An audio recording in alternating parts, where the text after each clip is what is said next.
ओम शांति। आज 8 अगस्त 2024 की ईश्वरीय महावाक्य है।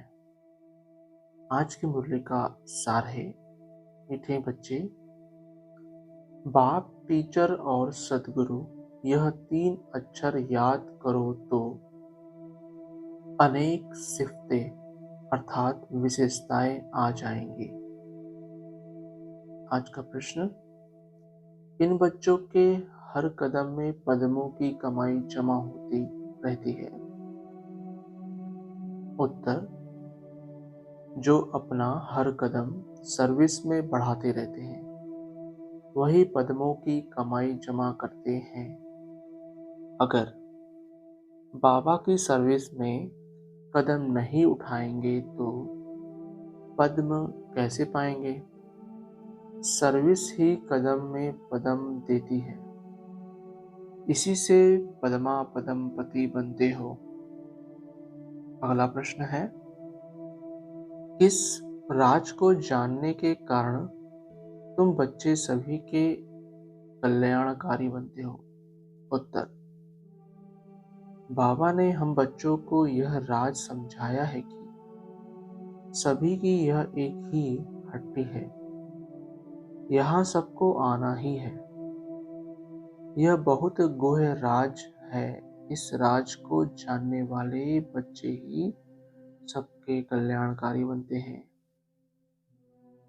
आज की मुरली से निकाली गई मुख्य पॉइंट्स।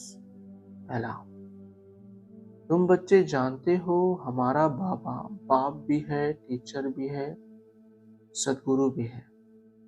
कितना सहज है, परंतु कोई कोई की तो ऐसी पत्थर बुद्धि है जो यह 3 अक्षर भी बुद्धि में धारण नहीं कर सकते, भूल जाते हैं।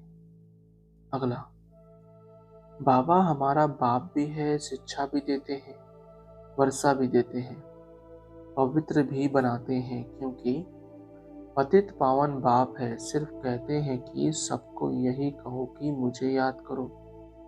बाबा की सर्विस में जरा भी कदम नहीं उठा तो वह फिर पद्म कैसे पाएंगे? पद्मपति तो सर्विस से ही बन सकते हैं, सर्विस ही कदम में पद्म ले आती है। अगला, तुम कुछ भी न पढ़े हुए यह तो समझ सकते हो ना कि हम भाई भाई हैं। हमारा बाप बेहद का है, बाप आते ही है एक धर्म की स्थापना करने। ब्रह्मा द्वारा करते हैं, परंतु लोग कुछ भी समझते नहीं हैं।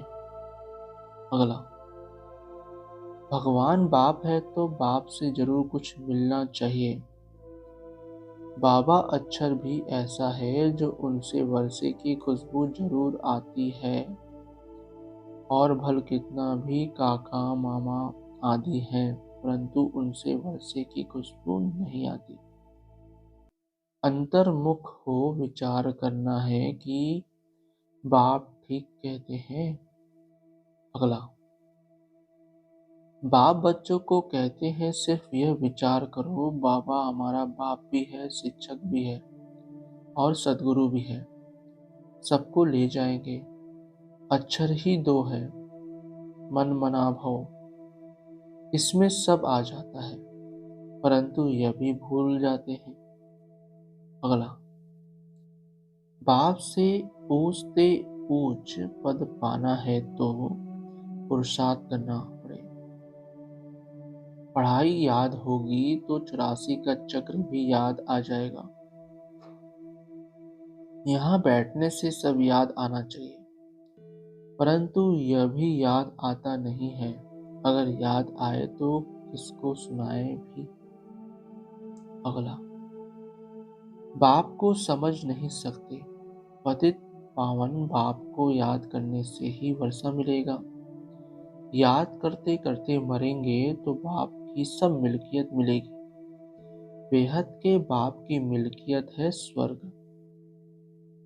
अगला, बाबा कहते अभी है ही अनराइटियस वर्ल्ड, इसमें दुख ही दुख है, क्योंकि रावण का राज्य है, सब विकारी हैं।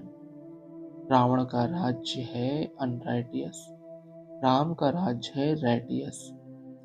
यह है कलयुग, वह है सतयुग। अगला, पाप कहते हैं मैं आकर धर्म की स्थापना, अधर्म का विनाश करता हूँ, अधर्मियों को धर्म में ले आता हूँ, बाकी जो बचते हैं वह विनाश हो जाएंगे। फिर भी बाप बच्चों को समझाते हैं कि सबको बाप का परिचय दो। बाप को ही दुखहर्ता सुखकर्ता कहा जाता है।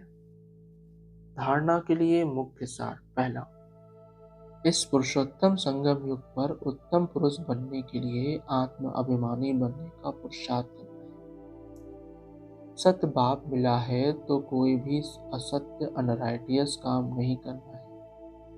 दूसरा, माया के तूफानों से डरना नहीं है। सदा याद रहे सत्य की नैया हिलेगी डुलेगी लेकिन डूबेगी नहीं। सद्गुरु के बच्चे सद्गुरु बन सबकी नैया पार लगानी है। आज का वरदान, सहज योग की साधना द्वारा साधनों पर विजय प्राप्त करने वाले प्रयोगी आत्मा भव। स्पष्टीकरण, साधनों के होते साधनों को प्रयोग में लाते योग की स्थिति डगमग न हो। योगी बन प्रयोग करना, इसको कहते हैं न्यारा। होते हुए निमित्त मात्र अनासक्त रूप से प्रयोग करो। अगर इच्छा होगी तो वह इच्छा अच्छा बनने नहीं देगी। मेहनत करने में ही समय बीत जाएगा।